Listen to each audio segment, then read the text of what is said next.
Doctor साहब ने कहा रुपए ज्यादा तो 6 महीने का टाइम लगेगा, 6 महीने बाद 3 गुना दूंगा। डॉक्टर साहब ने पूरे भारत के 700 रुपए इकट्ठे किए, फिर गायब हो गए।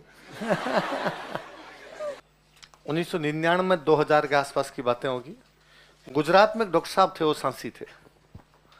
उन डॉक्टर साहब ने एक दिन अपने अड़ोस पड़ोस में जो भी कोई उनके जानकार रहते थे सांसी, उनको कहा कि मेरे को रात को सिकोदरी माता ने दर्शन दिए। ये तो जनजातियों में एजुकेशन थोड़ी कम है, सांसियों में थोड़ी और कम है, पर वो थोड़े पढ़ लिए, डॉक्टर साहब बन गए। वो उनकी वाइफ भी डॉक्टर साहब और वो भी डॉक्टर। तो उनका रात को मेरे को सिकोदरी माता ने दर्शन दिए और सिकोदरी माता ने मेरे को ये शक्ति दी है कि मैं 1 रुपए के 3 रुपए कर सकता हूँ। डन। तो मेरे जैसा कोई शाना था, उसने 10 का नोट निकल के करो देखे। डॉक्टर साहब ने कहा 20 मिनट बैठ, मंदिर में जाके आता हूँ। मंदिर के सिकोदरी माता के जाके वापस आके 30 रुपए पकड़ा दिए। तो हौसला बढ़ा उस आदमी का। उसने बाहर जाके लोगों को बताया कि अरे डॉक्टर साहब तो सिकोदरी माता से शक्ति प्राप्त कर ली और 1 रुपए के 3 रुपए कर देते। तो शाम को किसी ने 20 और किसी ने 5 और किसी ने 10 और किसी ने 50 जमा करवाए। डॉक्टर साहब ने कहा कल आना। अगले दिन डॉक्टर साहब ने सबको 3-3 गुना दिए, 50 के 150 और 20 के 60 और 10 के 30। अब ये बात धीरे धीरे सबको पता चली, तो कोई 100 देने लग गया, कोई 200 देने लग गया। डॉक्टर साहब ने उस हिसाब से टाइम लेना शुरू कर दिया। 100 रुपए दिए तो भाई अब एक दिन छोड़ के आना। अगले दिन डॉक्टर साहब ने 300 दे दिए। अब ये बात पूरे भारत के सांसियों को पता चली, पूरे भारत के सांसियों ने उनको रुपए भेजे। किसी ने 1000, किसी ने 2000। 2000 के आसपास में 2000 रुपए बहुत थे, तो वैल्यू भी होती 2000 की। डॉक्टर साहब ने कहा रुपए ज्यादा तो 6 महीने का टाइम लगेगा, 6 महीने बाद 3 गुना दूंगा। डॉक्टर साहब ने पूरे भारत के 700 रुपए इकट्ठे किए, फिर गायब हो गए।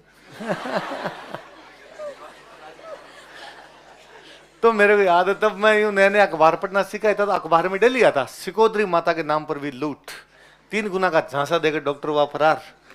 फिर वो अपने जोधपुर में गिरफ्तार हुए थे मेरे। तो अब हमारे, अभी मैं जिस गांव का बता रहा था 4 BGM, वैसे लिखा भी नहीं जाता, वहां हमारे एक सांसियों का घर। अच्छा, गांव में अखबार इक्का दुक्का अखबार आया करते, हमारे घर पे अखबार आता, तो अड़ोस पड़ोस के सारे लोग वहीं बैठ के पढ़ा करते ज्यादातर। तो एक दिन पापा पढ़ रहे हैं अखबार, 2-4 लोग और अखबार पढ़ रहे बाहर बैठे बैठे। मैं पास में बैठा, एक आधा पन्ना, सारे पन्ने अलग अलग लेके पढ़ते रहते। मेरे को खेल पन्ना पांति आया हुआ था, अपने खेल पन्ना देख रहे। तो वो हमारे जो वो परिवार था, सांसी समाज का परिवार था, उनका एक वो लड़का आया, हमारे साथ का सा था, पढ़ाई वढ़ाई की नहीं, थोड़े दिन तो स्कूल में आया था हमारे साथ, फिर वो पढ़ता था नहीं। वो यार उसने पापा को कहा कि वो गाँव में मास्टर जी कहते हैं गुरुजी। तो यार उसने कहा गुरुजी अखबार में हमारी खबर आई है, अखबार में हमारी खबर आई है, पढ़ के सुनाओ मुझे। तो पापा को लगा कि कई बार क्या होता है कि उनके लड़ाइयाँ बहुत ज्यादा होती, लड़ाइयाँ कर लिया करते, लड़ाइयाँ करते तो पुलिस केस होता, पुलिस केस होता अखबार में था, 2 गुट लड़े या समाज में लड़े, ये इस पे केस हो गया उस पर।